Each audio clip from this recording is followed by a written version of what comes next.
You're all invited to submit questions for today, and I have to say we've had an avalanche of online questions and also questions in the hall. So we're trying to pick as many as possible to be as representative as possible. The first of all these questions, they were grouped into policy themes, and I've selected the final questions to put to each of the candidates, and we're going to cover as many topics as possible. And hopefully, because this is the last one, we're going to make it as lively as possible. Now, there are 9 questions, I hope, for leader, and they're going to be about 7 for deputy. I'll take one question at a time, and I'll ask each member of the audience who submitted the question to stand up, say who you are, and read it out. And if you've submitted it online, if you've forgotten about it, I've got them all written down here, so don't worry, I can read them out for you. The question shouldn't take more than 30 seconds.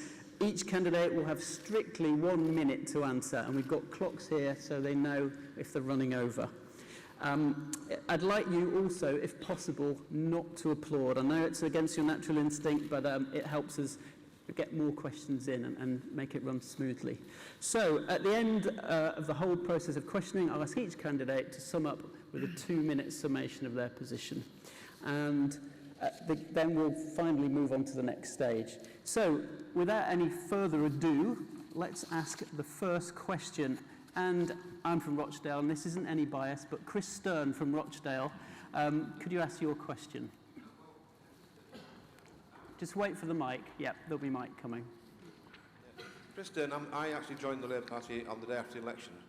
Right, there you go. I was a member in the past, but I think the time has come to do something. But you'll have to read it out, because I sent it in the day that you sent me the email. So if you'd like to read the question out, please. Yeah, I'll read it out. It's a good question. Despite the recent publicity about the so-called Northern Powerhouse, the North-South divide is wider than ever, and the country is dominated from London. How would you set about changing this and evening things up?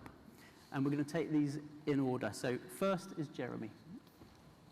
Welcome to the Labour Party. So pleased you joined straight after the election, and thank you all for coming here today in Warrington for this last, I think it's our 20th hustings. The North-South divide is very big indeed. The Northern Powerhouse, which is being trumpeted by Osborne and Cameron as being some great change for the North, is, I think, full of holes, one of which is the lack of investment in rail infrastructure, the cancelling of the Leeds-Manchester line, the cancelling of the Middle and Main Line electrification is a problem.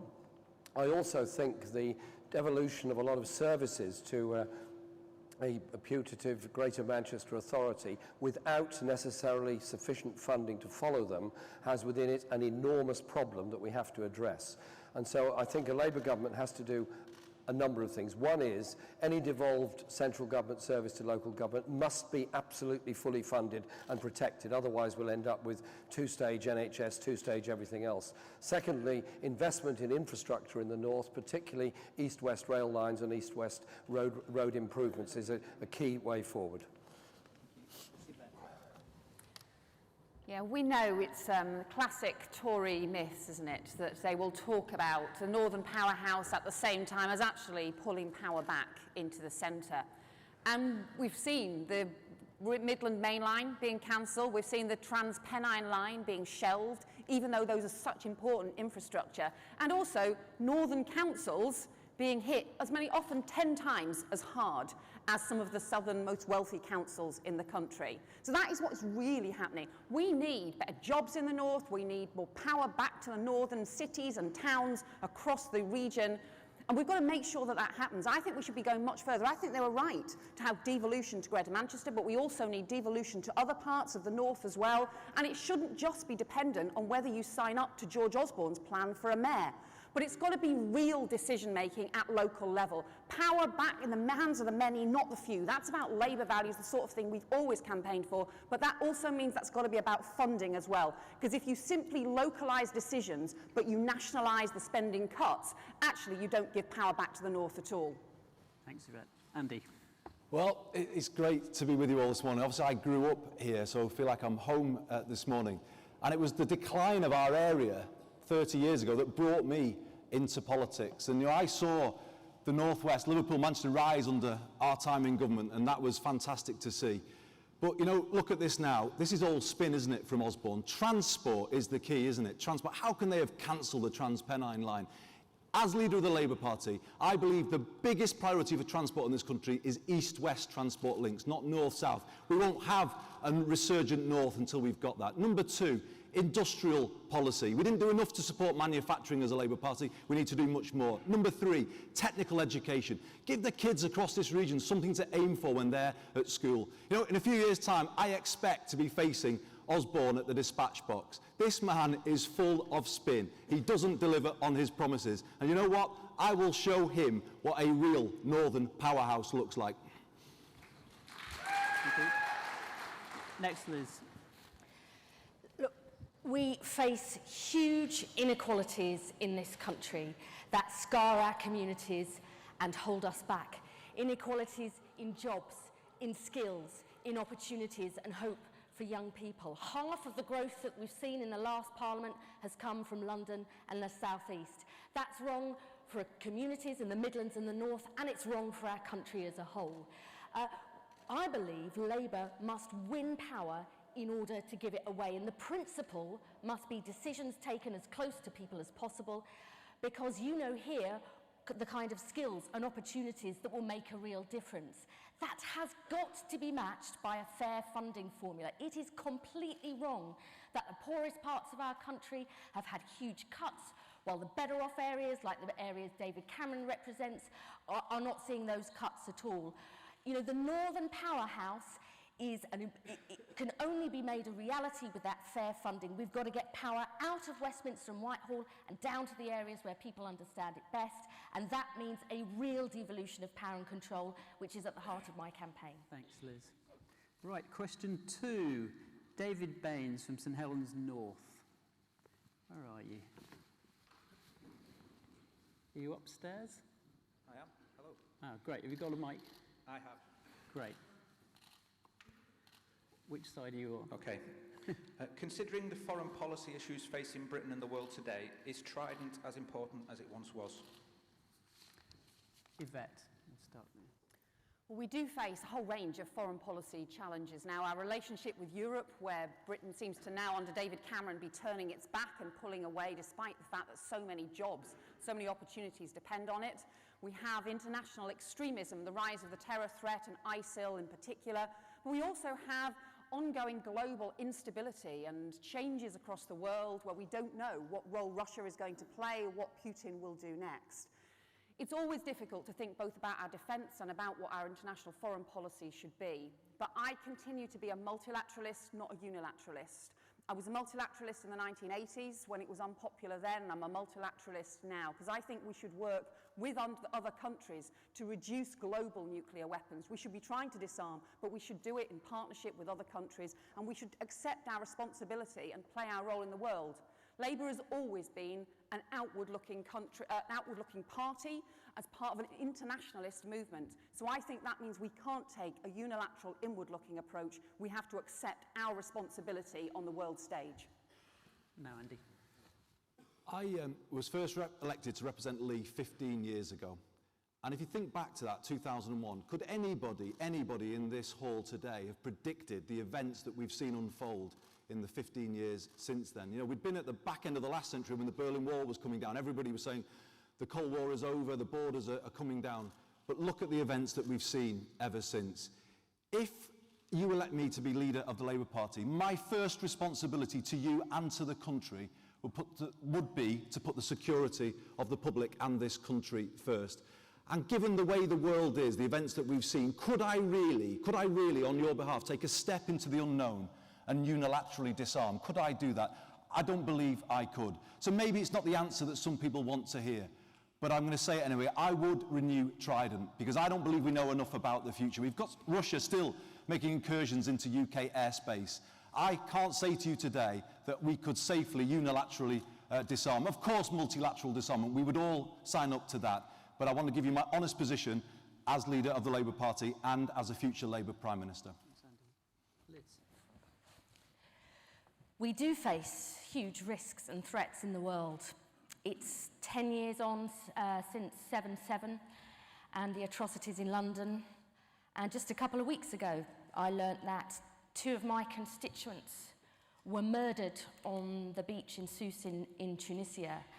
And I believe that risk posed by ISIL and Islamic extremism will remain with us for years to come. We also face great instability. We've seen what's happened in Ukraine with Russia, and we have to be prepared for dealing with those challenges, and I believe that means working with others. We all want to see a world that is free from nuclear weapons, but for decades now we have been a party that believes in multilateral disarmament, that is the best way to secure a nuclear-free world, and that's what I remain committed to. But one real warning I think that we as a party must be extremely careful about is the risks of us pulling out of the European Union. We can only secure peace and security in the world when we work with others. We must not let David Cameron put that at risk. There are 5 declared nuclear weapon states in the world. There are 3 others that have nuclear weapons, that is India, Pakistan and Israel. There are 187 countries in the world that do not have nuclear weapons. A number of countries, such as South Africa, have given up nuclear weapons because they want to be secure. Nothing that's happened in the past 15 years has been solved, aided, or made by having nuclear weapons. I am against the replacement of Trident, and it's the nuclear missile system that goes with it. It will cost us £100 billion. I would much rather that money was spent on investing in high technology industry, investing in engineering, and using those brilliant skills to make other things than nuclear weapons. This world is a dangerous place for sure. Nuclear weapons, any nuclear weapon exploded anywhere in the world would have catastrophic humanitarian and environmental consequences. None of us would want to do that. None of us would do that. We shouldn't have this wholly immoral thing in our midst.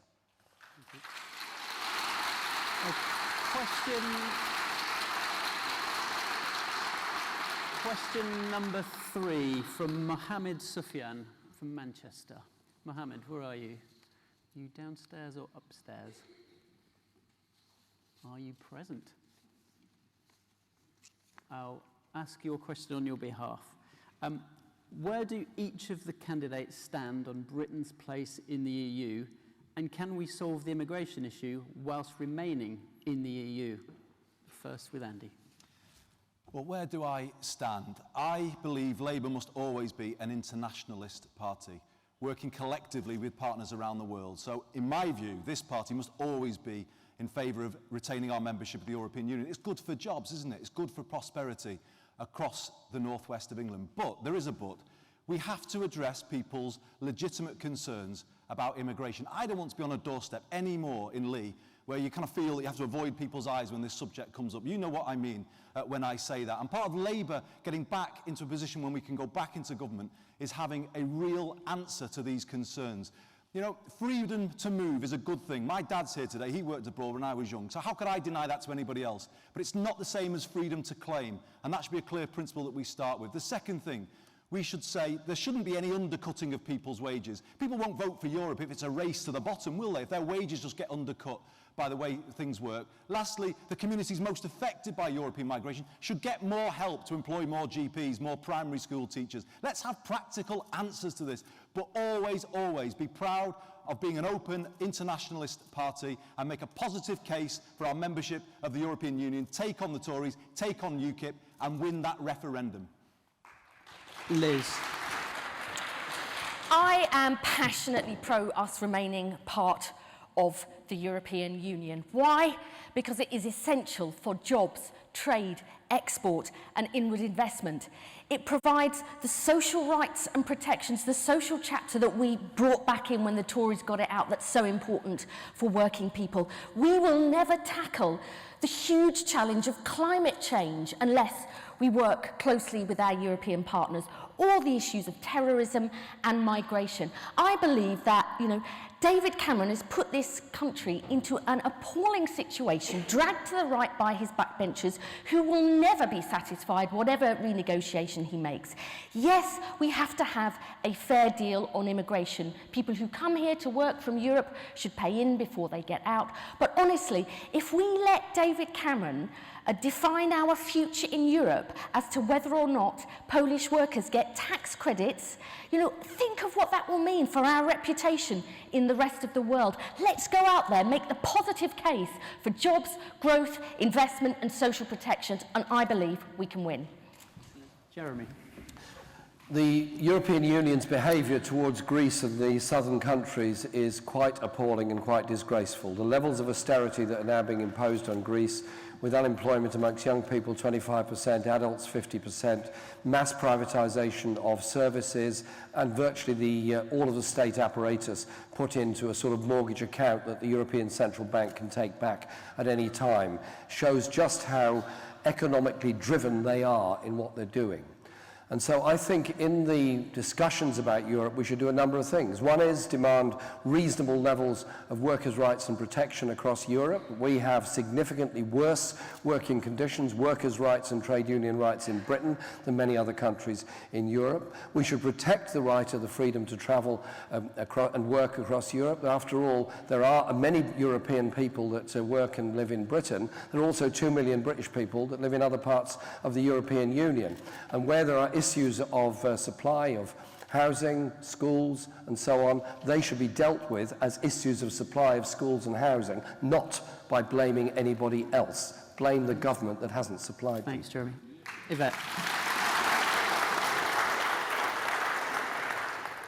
I think the Eurozone is behaving very badly with Greece, and it's going to be unsustainable, pushing them back into recession. It's not going to pay off any debts because it's just going to make the economy worse in Greece. But I don't think that is a reason to pull out of Europe. Actually, I think that is a reason for us to be in Europe and arguing for reform, arguing for Europe to focus on growth. And David Cameron has not been doing that. In fact, he's pulled back, he's done nothing to try and broker a proper, sustainable deal for Greece. We need to be part of it because we've got jobs dependent on it. In my constituency, we've got a new factory. There's about 600 jobs being built, and it's Haribo. And they've told me they wouldn't be building that if they weren't able to be part of Europe so they can export to Ireland, to France, to Spain. Frankly, we want more Haribos.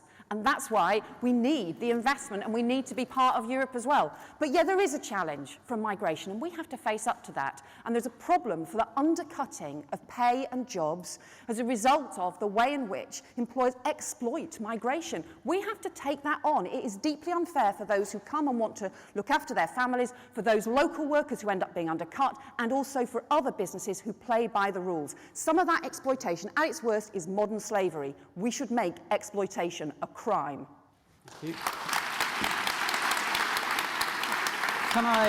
I'll just ask a quick supplementary on that whole issue of the European Union, because that question combined both immigration and European Union. Can I ask each of the candidates in turn, starting with Andy? Some unions have talked about the dangers of David Cameron renegotiating away workers' rights.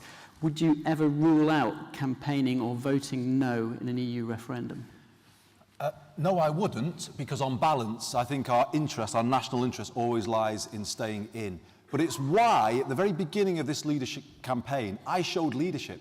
I said Labour needed a separate campaign, a yes campaign, where we set out our own agenda for Europe, where we say we won't accept any erosion of the social chapter. We want to build on that. Europe will never work if it's a race to the bottom. We need to make sure that Europe lifts the living standards of people here, and we shouldn't sign up to whatever Cameron's trying to do, negotiating away people's rights. Learning from Scotland, I said we needed a separate Labour yes campaign. The party has agreed, and I think that is the kind of leadership that you need as a party going forward. Liz. No, I always want us to remain part of the European Union. Look, remember what happened last time round. The Tories had the opt-out of the social chapter. We won the election, we got back in, and we brought in the social chapter. That's the difference Labour in government makes. A party that wants to win elections so we can put our principles into practice and not just protest from the sidelines. We can build a strong campaign here with our trade union colleagues, with the green and climate change movement, with young people. I think we can use this yes campaign and the referendum to really rebuild those links and have a positive, optimistic, outward-looking vision of this country for the future. Thanks. Jeremy, would you rule out voting no or campaigning for no? No, I wouldn't rule it out because I think you have to be involved in it as the Labour Party, because Cameron quite clearly follows an agenda which is about trading away workers' rights, is about trading away environmental protection, is about trading away much of what's in the social chapter. The EU also knowingly, deliberately maintains a number of tax havens and tax evasion posts around the continent, Luxembourg, Monaco, a number of others, and has this strange relationship with Switzerland, which allows a lot of European countries to outsource their profits to Switzerland, where tax rates are very low. I think we should be making demands. Universal workers' rights, universal environmental protection, end the race to the bottom in corporate taxation, end the race to the bottom in wage protection. And I think we should be making those demands and negotiating on those demands rather than saying blanketly, we're going to support whatever Cameron comes out with in 1-2 years' time whenever he finally decides to hold this referendum. Yvette, would you ever consider voting no?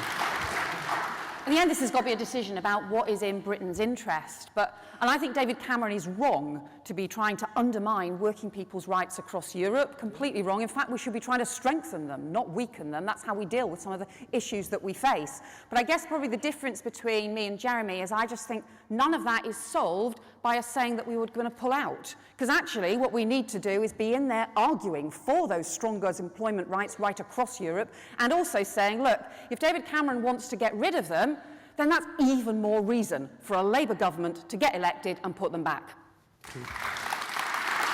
Right, question 4 from Nina Chowdhury from Manchester. Nina, where are you? Ah, brilliant, you're over there. What are your views on Jeremy Hunt's 7-day working policy for the NHS? That's a good one.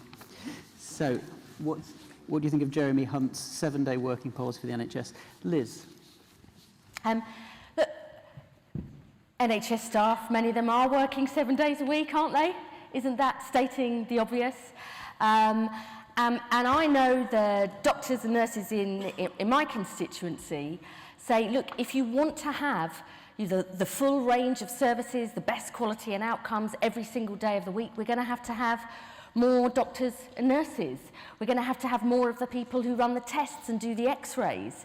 And that needs support. You can't just magic it up out of nowhere.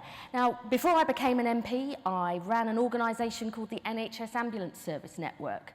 And we knew that you got better results for patients during the week because at the weekends you didn't have sometimes the best experts on board. So the NHS itself was pushing for those changes, but you can't magic it up out of nowhere. That's the real problem. And I know many people feel aggrieved that that's what Hunt is saying, trying to make out that they're not working at the weekends. I believe we should try and move towards a 7-day NHS, but you've got to have the right staff in place to do it, and that costs money. You've got to be straight with people about it. First of all, nobody should be forced to work 7 days a week in any job, any profession, anywhere. And I get quite alarmed at the increasing in 7-day shopping and the idea that they're going to reduce the protection for shop workers on Sunday trading laws as well. I've had contact with many doctors, medical practitioners and so on in my community about the 7-day working, and they're horrified because the pressure they're put under, they're already working very long hours, already very strained and already very stressed. They don't need this placed upon them. If there is going to be weekend working in the NHS, now that is not necessarily a bad thing because obviously people get ill at any day of the week, people have accidents any day of the week, and so clearly a hospital has to be staffed all weekend. But if you're going to bring in a routine and elective surgery and all those issues over a weekend, then quite clearly there has to be more staff, more investment and more expenditure in order to make sure it actually happens. I suspect Jeremy Hunt is after a headline on the cheap at the expense of already very hard-working NHS workers. Yvette? I think, yeah, we've seen the fantastic social media campaign from huge numbers of doctors, nurses, NHS staff across the country who work every single week, who are working every weekend. They are, in ambulances, in A&E, in GP, out on call surgeries. So, of course, the NHS already operates at weekends. But we also know that actually there are some services that it's much harder to get at weekends, where the staff are more stretched at weekends and people are still getting sick. So, of course, we should be doing more to improve those weekend services, to get the higher quality, to be able to provide the National Health Service that we want every single day of the week. but it means more staff to do it. And just trying to stretch the existing staff thinner and thinner is not going to work. It needs more nursing staff, more medical staff. It needs the staff in order to be able to do the job, and we should stop allowing Jeremy Hunt to just beat up the existing staff rather than make sure he can provide the additional support that we need. And that is a challenge, but it also means it's not possible to do that and have George Osborne's 40% public spending cuts that he's just announced that he wants to do. That plan is not about deficit reduction. It is an ideological attack on our public services, including our National Health Service. Andy. Oh my goodness, where to start with Jeremy Hunt? At least I pronounced his name correctly then. 7-day working. Well, it's of course the right thing, but you've got to fund it, haven't you? You've got to put the money in to do it. You cannot do it on the backs of NHS staff who are out there working for us today and sending in their pictures to Jeremy Hunt. You know, they've just announced that this pay cut for NHS staff will go on for another 5 years. That means NHS staff are in the middle of a decade of pay cuts. Morale is so low already. If this carries on, it's going to put our NHS at risk. And this threat it faces for a toxic mix of cuts and privatisation, I've campaigned against this for you all the way through. I will always stand up for our NHS. But you know, just to show I've got leadership too, I came into the Department of Health when our own government had let the market in too far to the NHS. And leadership is sometimes swimming against the tide and changing things. And I did that. I put forward a policy that took the market out and prioritised the public NHS. And you need to know today that I will always, always lead for the NHS. I will speak for the NHS. And this party, as long as I'm leader of it, will stand for an NHS based on people, not profits. Thank you. Question number 5 from Joe Cookson in Stockport. Joe, are you around? I'm going to put your hand up. Are you up the top? I can't see Joe. In that case, is Sarah around? Sarah Whiteside from Liverpool. Sarah? I'll tell you what, I'll ask the question anyway. It's about welfare, and I think a lot of you have sent in questions about welfare, and it's important we get this answered. How can Labour fairly reform the welfare system, and are you in favour of increased use of a contributory principle in defining the overall level of support that claimants can receive? So we'll start first with Jeremy. The welfare reform bill that the Conservatives have put forward is yet another attack on the poorest and most vulnerable in our society.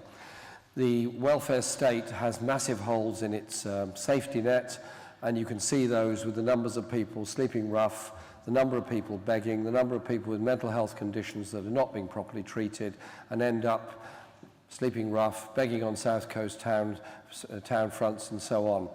So I think we have to, first of all, accept the principle that we want to live in a state, a welfare state, that prevents anyone falling into destitution. How you pay for it, I think, is through the principle of taxation and national insurance contributions.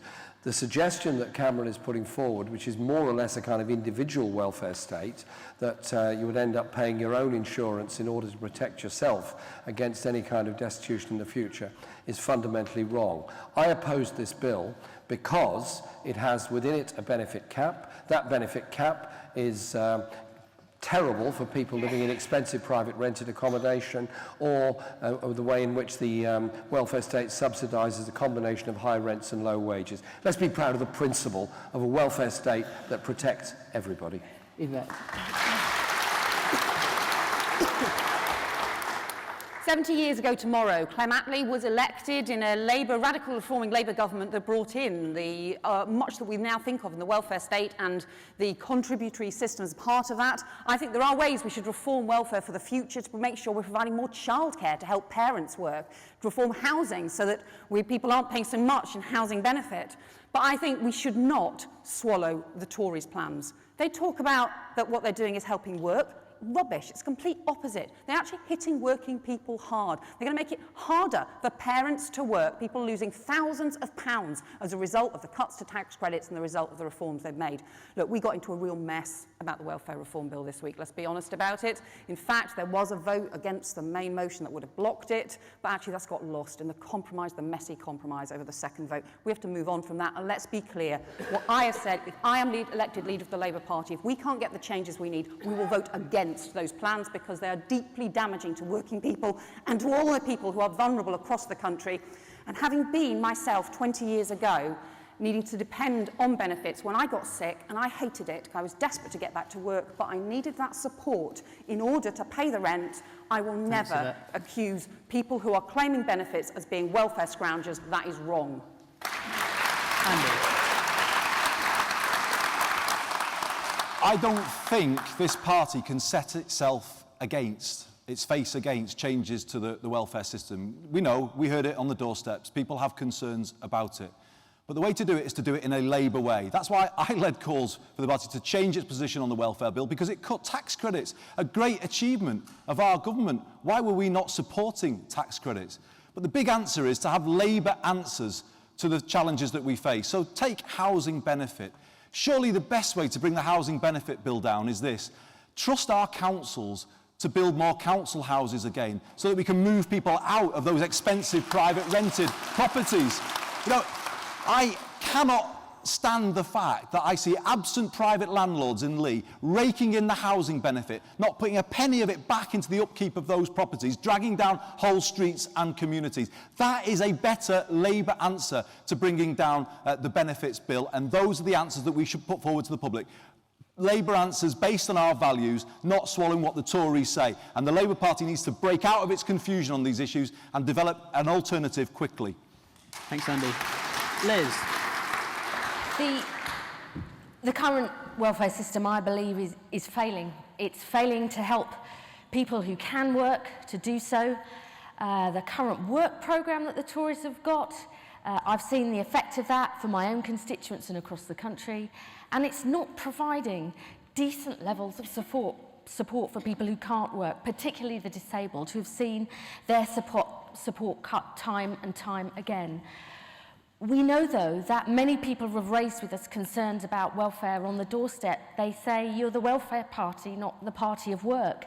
And we have to change that in order to regain trust and to put forward a positive alternative. So I want to see the work programme and all of those employment programmes not sorted out by Whitehall, but by local councils, because they know best what the skills are that people need to get the local jobs. At the moment, we spend 95% of government spending on housing benefit, not on building homes. We've got to change that around. And we've got to give our young people the skills they really need to get the jobs of the future, and that means working more closely with business. We must reform welfare in a Labour way and set out an alternative that people can trust. Thanks very much. Now, a question from John Coxhead from Preston. John, are you here? Ah, brilliant. Are you upstairs or downstairs? You're up there, great. I've completely forgotten what my question was, but I'm sure it's a good one, so I'll let you read it out. Shall I remind you what it is? Thank you. You're allowed. John had a very good question, which is, in what ways do you feel your personality will help you appeal to the general public as a potential Prime Minister? Good question. We'll start with Yvette. I'll keep you strictly to a minute for this, because we've been running over. Can we do it in half? No. I can't believe I'm going to this question first. I haven't even got time enough to think about it. And it's, I mean, you know, it is the sort of challenge, isn't it? Because you get sucked into personality politics, and is this all a sort of presidential system? Well, actually, it can't be. It has to be about all of us, and it has to be about the whole party. It has to be about what we believe in and the things that we would do to change.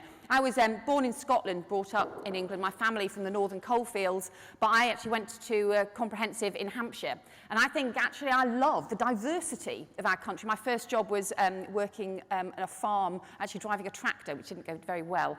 My kids now go to school in the big city. And so that diversity of Britain is what's so important. And I think being able to reach out right across the country, being able to be at home, whether it's in the business boardroom or at the school gate, at the pensioners' tea or the working men's club, is going to be really important. But, you know, I wish it's... in the end, we will all be asked what our hobbies are, what are the things that we like, what are the things that we want to stand up for, and so on. But in the end, actually, we won't be judged on our personalities. We will be judged on every single one of us and how we hold together as a party. Thanks, Scott. Andy. So it is a really good question, actually, because I think it kind of speaks to what this race is about. Why is Jeremy doing well in this race? It's because he speaks in a way that people can think it's coming straight from what he believes, and this is the problem of modern politics, isn't it? It's looked like for years that we've all been speaking in sound bites, sticking to the script. You know what I'm saying, don't you, when I say that? You know, that it's all a bit manufactured. And I think this is what has got to change, and this is the change that I will bring to Labour. I hope you all know me well enough by now to know I am somebody who has stuck to my principles. I mentioned the NHS a minute ago, and I did make a change there. Obviously, I did some work on Hillsborough when I backed the people of the city where I was born rather than the Westminster elite. And I think in the end, that answers your question. I think the public are wanting people, when they look at them on the television, they think, well, actually, they think that that person believes in what they are saying. I wouldn't be standing before you this morning if I didn't believe in what I've been saying to you this morning. That is the kind of politician that I am. And in the end, I think, to answer your question, that is what will make a good Prime Minister that the public wants. Personality.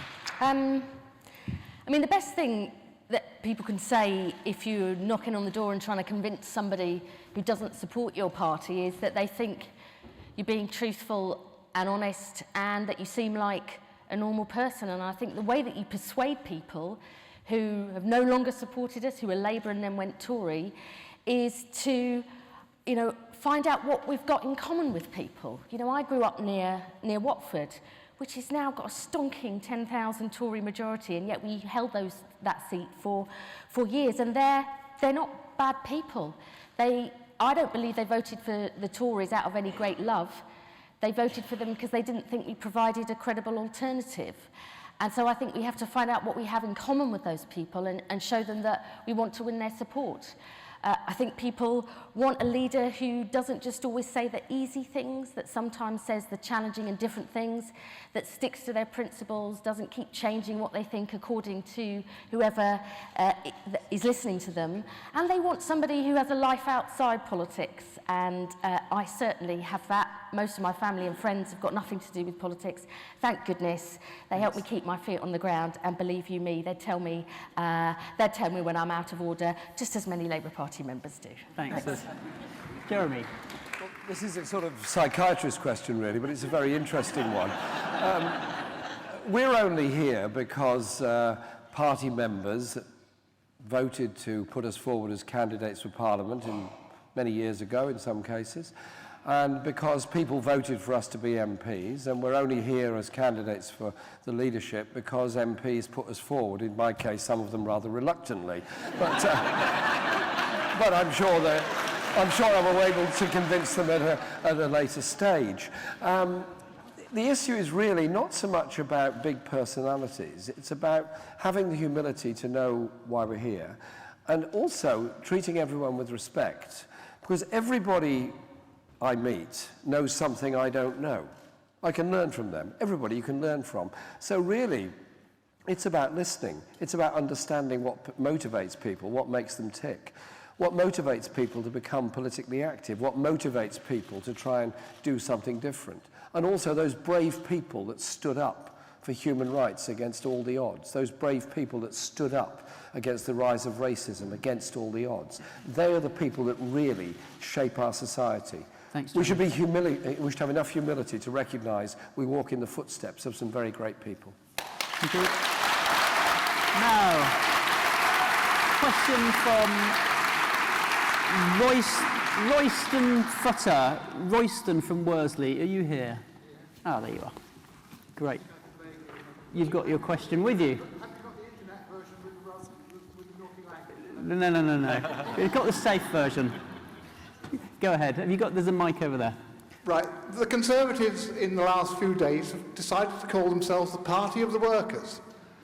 How the hell have we allowed them to take our fundamental people from under our very noses? And more importantly, what are you, if you become a leader, going to do about it? Thanks, Royston. Andy. Do you know, Royston, how I think it has happened? Because, I hate to say it, but this party of ours has kind of drifted away from the people. The people haven't drifted away from us. They've looked at us and they've seen a party that more and more looks like a Westminster elite, speaking in a language that they just don't understand, parachuting candidates in left, right and centre. That is how we have appeared to people. So no wonder a gap has opened up between us. And you've heard me talk about the Westminster bubble in this campaign. First mention of it this morning, the last one, I promise. But why?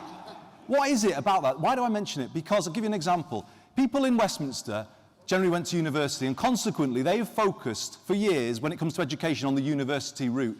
And in my view, they've discriminated against young people in regions like this that wanted a technical education, and they've been left to find their own way, effectively to be treated as second-class citizens. Until we change that, until this party focuses on those kids, then we won't be dealing with the issues that matter to the families who have traditionally voted for us. So that is the change that I'm going to make. We need to get out of Westminster. We need to start listening to people again and speaking up for them and giving them hope for the future. Thanks, Andy. Liz.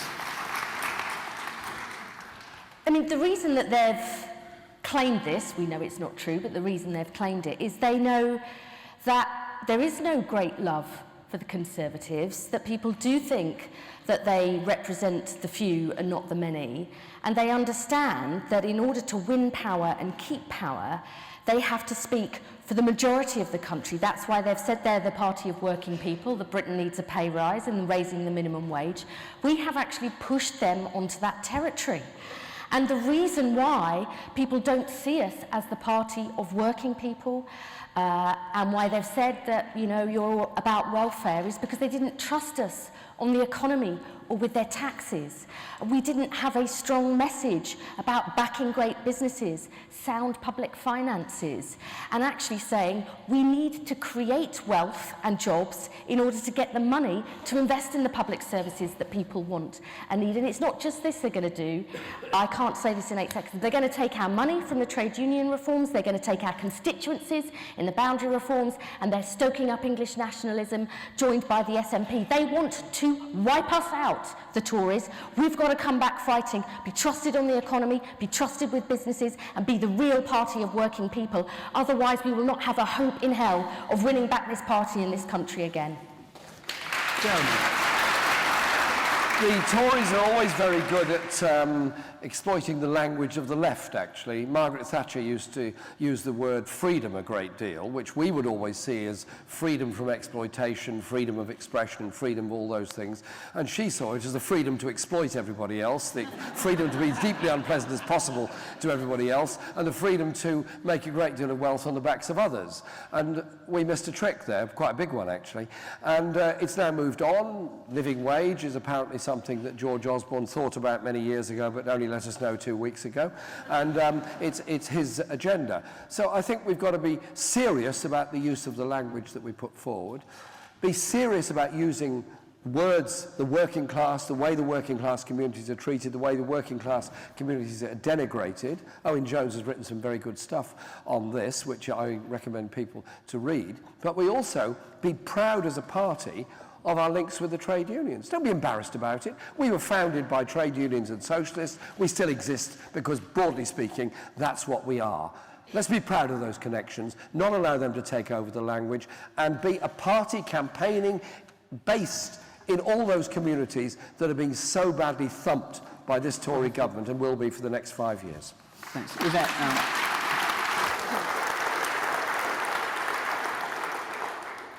So it's what they say, that they're the party of working people, but it's rubbish. And we've got to have the confidence to take them on. Because the idea that they could claim to support working people when, in fact, you're going to have parents who, if they earn an extra £1, 90 pence of it is going to be taken away. The fact you're going to have working parents who are going to be thousands of pounds worse off. The fact that they're overturning employment rights and trying to take away trade union rights. That is not standing up for working people, and it's not standing up for work. So we've got to have the confidence to take them on about that. But we've also got to recognise we need to do much more to reach out to working people who do feel like actually we've drifted away from them, or actually we don't understand their lives. And that might be some people who drifted off and went to vote for UKIP instead because they felt angry and felt left behind. It might also be people working in self-employment and different kinds of work who want Labour to stand up for them as well. I think we can do all of that, and we can invest in the high-tech jobs of the future. Because actually we've fallen behind on things like manufacturing. If we invest in science, we double our investment in science, we'd have 2 million more high-tech manufacturing jobs in Britain, across the north. That is what we should be doing for working people. Thank you. And we've got the final question is from Julie Heartless-Jones here in Warrington. Julie, are you in the audience? Are you upstairs, downstairs? Julie's got a very good question. She's submitted online, so it's a good one to end with. And we'll start with Liz. For you, what does redistribution of wealth mean in 2015? I joined the party that I love because I believe power, wealth and opportunity should be in the hands of the many and not the few. And we are very proud as a party of the changes that we've made to make that happen, setting the minimum wage. That was right in 1997. Now I think we need to have a living wage. That's why I've said that the legal remit of the Low Pay Commission should be changed so it can set a genuine living wage, sector by sector, not George Osborne's con. But actually, I want us to be a country where we don't actually have to end up topping up low pay with tax credits. I want us to create high-skill, high-wage jobs in future. And if we're really going to make this country more equal, we have got to start with the very, very earliest years of life. Kids in the most deprived areas, like my constituency, start school on average 15 months behind where they should be in terms of their development. They play catch-up for the rest of their lives. If we're going to really make this a more equal society, we need to tackle inequalities in opportunity, starting young, going right through people's careers, so they can get the skills and create the jobs of the future. That is what our goal should be. Jeremy. We live in a grossly unequal society where there are people who have vast amounts of personal wealth, either in property or in land or in shares or business, that offshore it into tax havens and pay very little into the rest of the community and become richer and richer at the expense of everybody else. And under the austerity budgets of the past 5 years, the inequality has grown, the advantages of the very wealthy have got greater, and the disadvantages of the poorest have got much, much worse as a result. And so I think we have to say, going into the 2020 election, we are determined to rebalance our society. We are determined to make those people that have systemically avoided tax, systemically lectured us that tax is for little people, that we're going to tax them, we're going to go after their tax havens, we're going to go after all of that. But above all, we're going to use the tax income we get, the 50 billions and more of uncollected tax, to build council houses, to build good schools, to build good nursery places, and to give every child a decent opportunity in life, particularly in housing and in health issues. That is what we should be proud of doing. We're going to get a lot of stick for it, no problem about that. There's plenty of people out there ready to give us a stick. Let's take it and change it. Thank you. Thank you.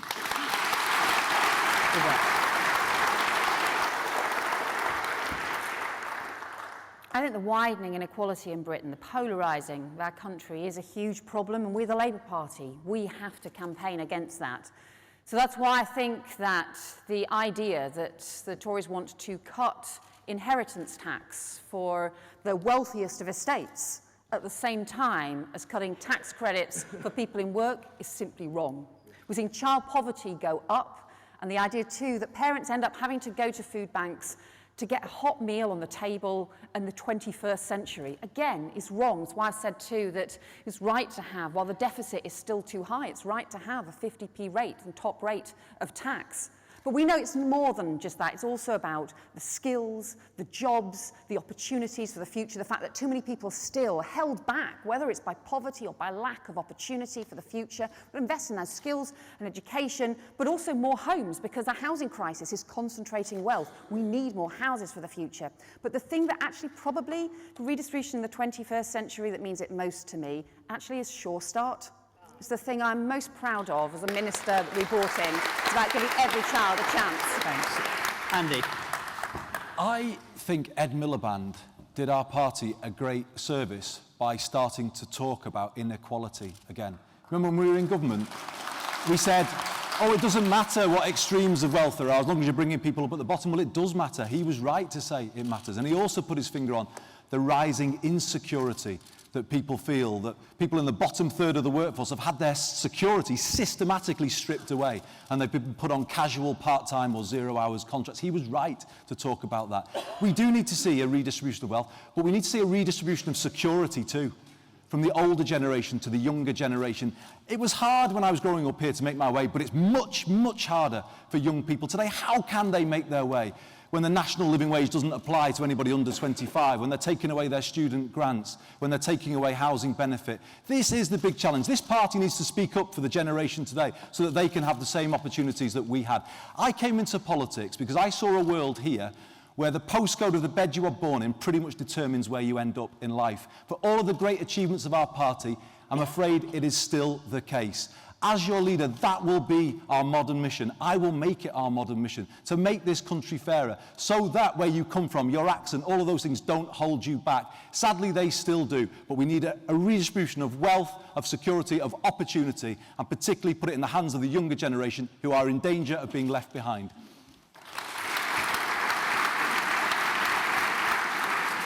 And finally, we'd like to invite each of the candidates to sum up in 2 minutes why they'd be the best leader of the party, starting with Jeremy. First of all, thank you very much all for being here today. This is the 20th hustings that we've enjoyed together. We've travelled the whole of the country. We've been to Brussels, we've been to Dublin, we've been to Scotland, we've been to Wales, and we're going to get that message across all over. I want to say thank you to my 3 fellow candidates, because it's been a fascinating process and we've had some very good questions and very good debates. I think we also have to recognise some of the issues that face us as a party and how we cope with those. In this region, in the northwest, George Osborne is offering this Northern Powerhouse stuff. At the same time, I believe it's dangerously underfunded, what's being offered, and he's linked that also to the cancelling of a number of very, very important infrastructure projects. So I think we do need to rebalance power in this country, political power on both geographical and other bases. And so I'm suggesting that in opposition, we have a constitutional convention that looks at the abolition of the House of Lords and replacement by an elected authority, the regionalisation of government, and the ensuring of sufficient funding for those areas where there is devolved power. I think those things are particularly important. We also have to understand what the Tory government is about. It's about attacking workers' rights, it's about 5 more years of austerity, it's about greater inequality, it's about not building council houses but building very expensive private rented places, it's about denying opportunities for young people and working class communities all over Britain.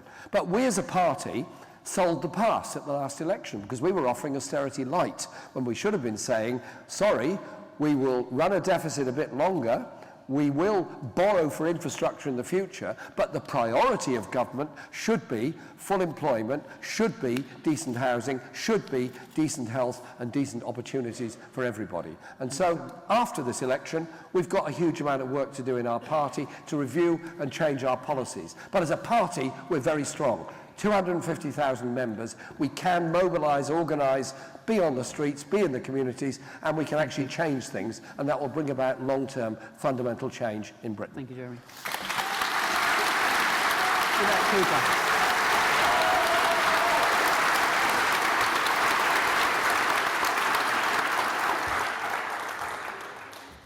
Thank you very much to all of you for coming, but to be honest, I wish we weren't here in these circumstances, because I wish we'd won. And my constituency on polling days, a woman came up to me to ask for help with her bedroom tax arrears, which were over £1,000, and she was in tears when she told me about it. And I said to her, look, please just make sure you go and vote today. And she did. She voted Labour, voted for me, voted for all of us, but we lost. And that means the bedroom tax is still in place, her arrears are still in place, and I feel like we let her down. We cannot do that again. So when you vote in just 3 weeks' time, you have in your hands the future of the Labour Party, our chances of winning in 2020, and the future of Britain as well. So make sure when you vote, you don't just choose someone who makes you feel good about the party in this meeting today, but someone you are confident can be an alternative Labour Prime Minister from the start. Someone who is strong enough to take on David Cameron, which frankly I would relish. Someone who is strong enough to take on the Tories and not give in to their myths, because to be honest, it wasn't too many teachers, too many doctors or too many sure starts that caused Lehman Brothers Bank in New York to crash.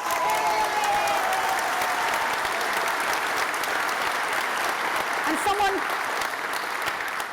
strong enough too to change our party so we can change the country, because it's no good just shouting from the sidelines or pretending we live in an ideal world or wishing the budget problems away. We've got to be serious about the challenges facing Britain. And it's no good enough to be angry at the world. We're the Labour Party. We have a responsibility to change the world. And that means championing the great high-tech jobs of the future for everybody to get a chance, more sure starts to support our families, a vision of more homes for the future of Britain, and challenging the prejudice and inequality that hold people back. I'm only here today because the Labour movement has championed women's equality for over 100 years. The Tories are turning the clock back. David Cameron has a woman problem. So let's give him an even bigger one and elect our first woman Prime Minister as well. Thank you. Thanks. Andy Burnham. 30 years ago this year, I joined Warrington North Labour Party, so you can imagine how proud I feel today speaking to all of you. But if I'm honest, I think our party is facing now a more uncertain future than any time in that recent past, because this week has shown the depth of our problems. This party is confused, isn't it? It's crying out for leadership. It is. I had a speech to give you, but do you know what? I've torn that up. I've put it aside this morning because I wanted to say something else. Something has happened this week, and I owe you an explanation. You know, people are asking why I voted to support the party line on the welfare bill. And I'll tell you why. Someone said, yeah, I'll tell you why. I'll tell you why. Because I was not prepared to plunge this party into civil war. There are as many views on that bill as there are people on this platform. Indeed, the 4 people here had different views. If I had led a rebellion out of the shadow cabinet, I would have plunged this party into a conflict. And how could then I have commanded the loyalty and the unity of this party coming out of it? Because make no mistake, if I am leader in a few weeks' time, this party will be opposing the welfare bill. We'll be fighting it line by line in committee.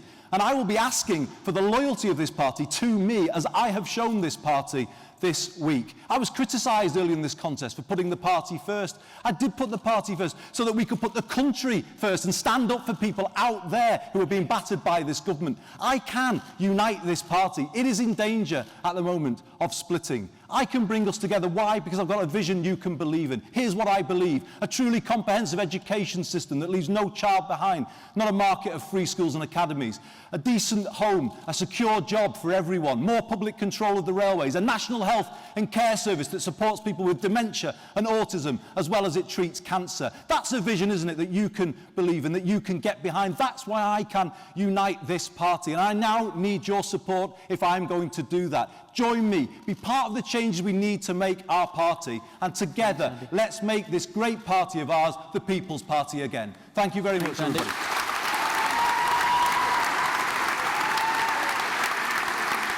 Liz.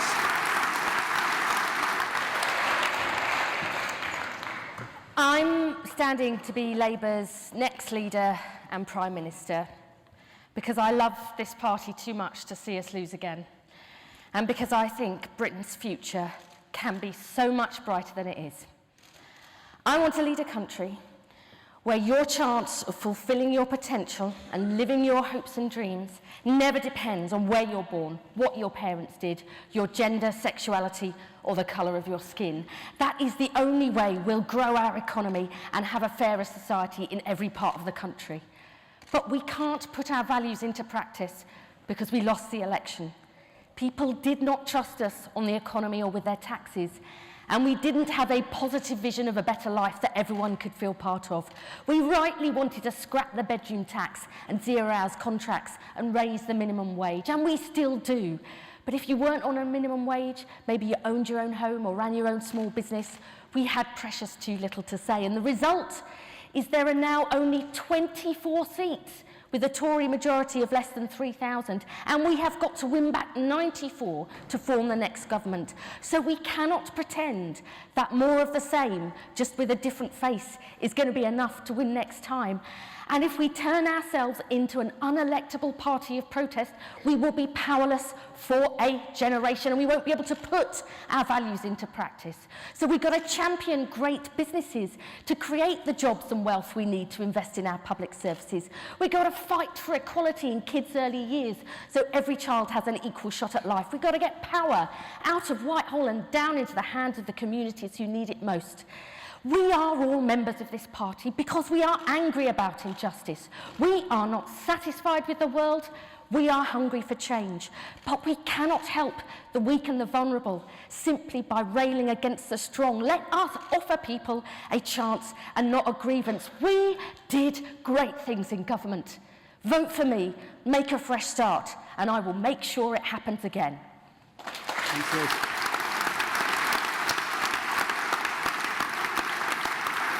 I'd like to thank each of the candidates and the audience for some excellent questions. Thanks very much, and we'll now have a 20-minute break until the Deputy Leadership hustings. Thank you very much.